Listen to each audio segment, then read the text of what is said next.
శుక్లాం బ్రహ్మ విచారసారపరమాద్యాం జగద్వ్యాపినీం వీణాపుస్తకధారిణీమభయదాం జాడ్యాంధకారాపహాం హస్తే స్ఫాటికమాలికాం విదధతీం పద్మాసనే సంస్థితాం వందే తాం పరమేశ్వరీం భగవతీం బుద్ధిప్రదాం శారదాం. శ్రీ మహాగణాధిపతయే నమః. శ్రీ మహాసరస్వత్యై నమః. శ్రీ గురుభ్యో నమః. 2026వ సంవత్సరంలో మేషరాశిలో జన్మించినటువంటి వారికి, అంటే మేషరాశి జాతకులకు ఈ సంవత్సరం మొత్తం కూడాను గోచార ఫలితాలు ఎలా ఉంటాయి అనేటువంటి విషయాన్ని మనము తెలుసుకుందాం. ఈ 2026వ సంవత్సరంలో ముఖ్యమైనటువంటి గ్రహాలు గురు, శని, రాహువు, కేతువుల యొక్క గ్రహస్థితి ఎలా ఉంది అని అంటే 3 రాశులలో బృహస్పతి సంచరిస్తున్నాడు. అంటే 5 డిసెంబర్ 2025 నుండి 1 జూన్ 2026 వరకు మిథున రాశిలో సంచరిస్తున్నాడు. తదనంతరం కర్కాటక రాశిలోకి ప్రవేశించి 31 అక్టోబర్ 2026 వరకు కర్కాటకంలో సంచరిస్తున్నాడు. తదనంతరం సింహరాశిలోకి ప్రవేశించి 24 జనవరి 2027 వరకు సింహరాశిలో సంచరిస్తున్నాడు. అంటే గురువు 3 రాశులలో సంచరిస్తున్నాడు ఈ 2026వ సంవత్సరంలో. అదేవిధంగా శనైశ్వరుడు మొత్తం ఈ సంవత్సరం అంతా కూడాను మీనరాశిలో సంచరిస్తున్నాడు. రాహువు కుంభరాశిలో సంచరిస్తున్నాడు. చివరి 25 రోజులు మకర రాశిలోకి ప్రవేశించి సంచరిస్తున్నాడు. అదేవిధంగా కేతువు సింహరాశిలో సంచరిస్తున్నాడు. చివరిలో కర్కాటక రాశిలోకి ప్రవేశిస్తున్నాడు. ఈ విధంగా గ్రహస్థితి ఉంది.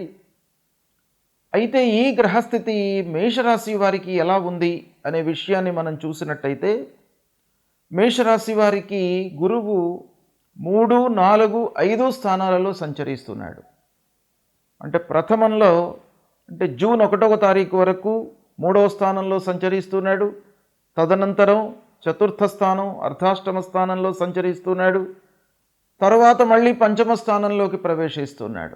ఇలా 3 స్థానాలలో గురువు మేషరాశి వారికి సంచరిస్తున్నాడు.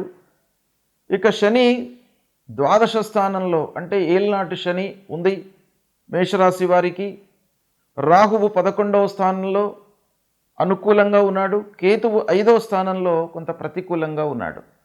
ఈ విధంగా ఈ ముఖ్యమైనటువంటి గ్రహాలు, ఈ 4 గ్రహాల యొక్క సంచారము చాలా ప్రభావాన్ని చూపిస్తుంది మన గోచార ఫలితాలపైన, సంవత్సరము జరిగేటువంటి ఫలితాలపైన. ఈ 4 గ్రహాల యొక్క సంచారము, ప్రభావము ఉంటుంది. అయితే ఈ సంచారాన్ని, ఈ స్థానాలను మనం లెక్కలో తీసుకున్నట్టయితే ఓవరాల్గా ఎలా ఉంటుంది మేషరాశి వారికి ఈ సంవత్సరము అనంటే, క్రమంగా ఆర్థిక పురోగతి ఉంది ఈ సంవత్సరం. అంటే గ్రాడ్యువల్గా మీకు ప్రోగ్రెస్ కనబడుతుంది. అంటే ఆదాయంలో కానివ్వండి, ప్రొఫెషన్ పరంగా కానివ్వండి, రాబడి కానివ్వండి, మీకు క్రమేపీ పెరుగుతుంది ఈ సంవత్సరము. ఇక వృత్తిలో బాధ్యతలు పెరుగుతాయి. ఉద్యోగ మార్పు ఆలోచనలు మీకు ఫలిస్తాయి. అంటే ఈ 2026వ సంవత్సరంలో ఉద్యోగం, అంతకు ముందు చేస్తున్నటువంటి ఉద్యోగము మార్పు అనేటువంటిది ఈ సంవత్సరం కలుగుతుంది. మార్పు అనేది ఎప్పటి నుంచో మీరు అనుకుంటున్నప్పటికీ ఈ సంవత్సరము అది కార్యరూపం దాల్చేటువంటి అవకాశము బాగా కనబడుతుంది. ఇకపోతే వ్యాపారంలో స్థిరత్వము ఉంది. వ్యాపారస్తులకు ముఖ్యంగా ఈ సంవత్సరము బాగా కలిసి వస్తుంది. చేసేటువంటి వ్యాపారము కాన్స్టెంట్గా ఉంటుంది. అప్స్ అండ్ డౌన్స్ లేకుండా స్థిరంగా ఉంటుంది. స్థిరంగా ఉండడం మూలకంగా మీకు పొదుపు, కొత్త పనులు చేయడానికి చాలా అనుకూలమైనటువంటి సమయంగా మనం భావించవచ్చు. ఇక కుటుంబంలో ఏకాభిప్రాయం ఉంటుంది. భార్య, పిల్లలు, కుటుంబ పెద్దల మధ్యన సయోధ్య ఉంటుంది. కొంత కుటుంబ పెద్దల విషయం లోపల ఆరోగ్యం ముఖ్యంగా మీరు జాగ్రత్త తీసుకోవాలి. మీరు అంతకుముందు తీసుకున్నటువంటి రుణాలు క్రమంగా తగ్గుతాయి. అంటే మీరు రీపే చేస్తారు ఈ సంవత్సరము, ఇబ్బంది లేకుండా అన్ని రుణాల నుండి కూడాను విముక్తులయ్యేటువంటి అవకాశం బాగా కనబడుతుంది. ఇక ఆధ్యాత్మిక చింతన పెరుగుతుంది ఈ సంవత్సరం. అంటే దైవభక్తి, గురుభక్తి, పెద్దల ఎడ మీకు ఉన్నటువంటి అమితమైనటువంటి భక్తి ఈ సంవత్సరం పెరిగేటువంటి అవకాశం బాగా ఉంది. భూమి, ఆస్తి కొనుగోలు విషయంలో కొంత ఆలస్యం మట్టుకు కనబడుతుంది. అయినప్పటికీ కొనుగోలు చేస్తారు. సోదరులతో, ఆత్మీయులతో సంబంధాలు మెరుగుపడతాయి. విదేశీ ప్రయాణ సూచనలు ఉన్నాయి. అంటే విదేశీ ప్రయాణాలు ఈ సంవత్సరం మీరు చేస్తారు. శత్రువులపై ముఖ్యంగా ఈ సంవత్సరము మీకు విజయాన్ని చేకూరుస్తుంది. ఎవరైతే మీకు హాని తలపెట్టేటువంటి వాళ్ళు ఉన్నారో వాళ్ళ మూలకంగా మీకు విజయము కలిగేటువంటి అవకాశాలు బాగా ఉన్నాయి. అయితే వర్క్ లోడ్ పెరుగుతుంది ఈ సంవత్సరం, తద్వారా మానసిక ఒత్తిడికి గురయ్యేటువంటి అవకాశం కనబడుతుంది. ఓవరాల్గా మనం చూసినట్టయితే ఆరోగ్యంగా ఉంటారు. అయినప్పటికీ కొన్ని చిన్న చిన్న సమస్యలు, అంటే కాళ్ళ నొప్పులు, నడుము నొప్పి, చేతుల నొప్పులు, ఇలాంటి పెయిన్స్ మీకు వచ్చేటువంటి అవకాశాలు బాగా ఉన్నాయి ఈ సంవత్సరము. పిల్లల విషయంలో మట్టుకు మీకు మంచి జరుగుతుంది. మీరు మంచి నిర్ణయాలు తీసుకుంటారు. ఇకపోతే వాళ్ళు ఒక మంచి సంస్థలో చేర్పించడానికి కావలసినటువంటి సదుపాయాలను అన్నిటినీ కూడాను మీరు ఏర్పరుస్తారు. కొత్త పరిచయాలతో కొంత లాభదాయకం కనబడుతుంది ఈ సంవత్సరము. కోర్టు వ్యవహారాలు అనుకూలిస్తాయి. ధైర్యంతో నిర్ణయాలు తీసుకుంటారు. ఆదాయం కంటే ఖర్చులు కొంత ఎక్కువ కనబడుతున్నాయి. అయినప్పటికీ ఆదాయంలో, రాబడిలో మీకు ఇబ్బంది లేదు ఈ సంవత్సరం కనుక ఖర్చులను కొంత నియంత్రించుకున్నట్టయితే మీకు సదవకాశము ఉంది. గురు కటాక్షము ఉంది ఈ సంవత్సరము. శని మూలకంగా మీరు కొంత సహనానికి అలవాటు పడాలి. ప్రతి విషయంలోనూ తొందరగా రియాక్ట్ కాకుండా సహనాన్ని మీరు నెలకొల్పుకున్నట్టయితే సత్ఫలితాలను, గౌరవ ప్రతిష్టలను పొందుతారు.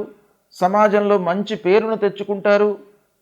ఆత్మీయులతో, స్నేహితులతో మీరు సత్సంబంధాలు నెలకొంటాయి. శుభకార్యాలకు కొంత ఆటంకాలు ఉన్నప్పటికీ శుభకార్యాలు చేస్తారు. ధార్మిక కార్యక్రమాల్లో పాల్గొంటారు. సంవత్సరం చివరిలో మీకు చాలా కలిసి వస్తుంది. ఈ విధంగా గ్రహస్థితి మూలకంగా ఫలితాలు ఉన్నాయి. అయితే ఈ ఫలితాలను, గ్రహస్థితిని దృష్టిలో పెట్టుకున్నట్టయితే ముఖ్యంగా మనము పరిహారం ఏం చేసుకోవాలి దీన్ని రెక్టిఫై చేసుకోవడానికి అనంటే, శని ప్రీత్యర్థమై మీరు హనుమాన్ చాలీసా పారాయణం చేసుకోండి. ఇక గురువారం రోజున శనిగలు, పసుపు పచ్చ వస్త్రాన్ని దానంగా ఇవ్వండి. గురువులను సందర్శించుకోండి. మాతాపితృవులను సేవించండి. ఈ విధంగా మీరు చేసినట్టయితే మేషరాశి వారికి ఈ 2026వ సంవత్సరము చాలా అనుకూలమైనటువంటి ఫలితాలను ఇస్తుంది. దీన్ని మీరు సద్వినియోగం చేసుకోండి. సంతృప్తిగా మీరు జీవితాన్ని ఈ సంవత్సరము గడుపుతారు. ఈ 2026వ సంవత్సరంలో ముఖ్యంగా గురువు 3 రాశులలో సంచరిస్తున్నాడు. అంటే వ్యక్తిగతంగా మనం ఆలోచించినట్టయితే రాశిత్రయ సంచారము కొంత అనుకూలతను ఇస్తుంది. అయినప్పటికీ రాశిత్రయ సంచారం మూలకంగా కొన్ని ఇబ్బందులు కూడాను ఒక పక్కన ఉంటాయి.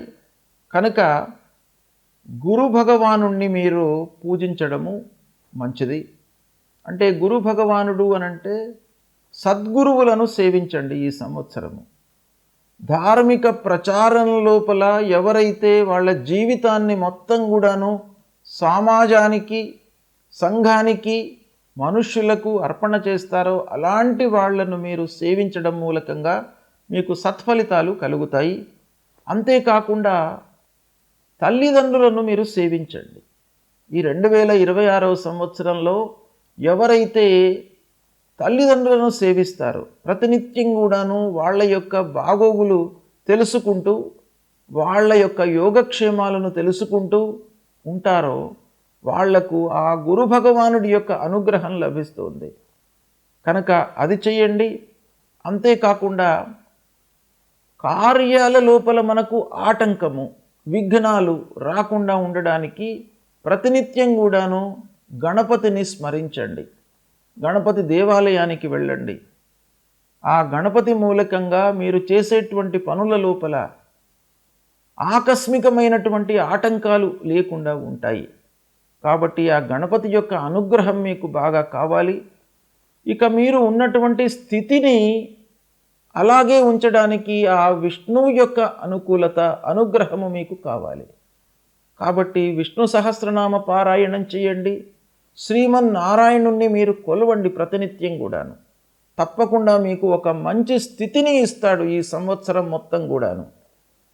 అదేవిధంగా ఐశ్వర్య ప్రదాత అయినటువంటి ఆ శివుణ్ణి కూడాను మీరు అర్చించండి. ఈ సంవత్సరం మొత్తం కూడాను మీకు అందుబాటులో ఉన్నటువంటి దేవాలయానికి వెళ్ళండి. అక్కడ శివుడికి అభిషేకం చేయడము, బిల్వార్చన చేయడము, పంచామృతములతో అభిషేకం చేయడం మూలకంగా ఆ శివుని యొక్క అనుగ్రహంతో మీకు ఐశ్వర్యము కలుగుతుంది.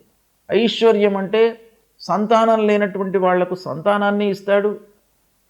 ఏదైతే మీరు అభీష్ట కార్యసిద్ధి మీ మనసులో ఏదైతే పెట్టుకుని ఆ భగవంతుడి దేవాలయానికి వెళ్ళి భగవంతుణ్ణి కొలుస్తారో ఆ కోరికలను తీరుస్తాడు. కాబట్టి ఇవన్నీ కూడాను మీరు చెయ్యండి. గ్రహస్థితి ఒక రకంగా అనుకూలంగా ఉన్నా ప్రతికూలంగా ఉన్నప్పటికీ ఆ పరిహారం రూపంలో మనం భగవంతుణ్ణి ప్రతినిత్యం కూడాను కొలిచినట్టయితే మీకు అన్ని విషయాలలో మంచి ఫలితాలను ఆ భగవంతుడు మీకు ప్రసాదిస్తాడు. మీరు భగవంతుణ్ణి నమ్మండి, దేవాలయానికి వెళ్ళండి, దేవుణ్ణి కొలవండి. తప్పకుండా మీకు మంచి ఫలితాలు ఈ 2026వ సంవత్సరంలో కలుగుతాయి.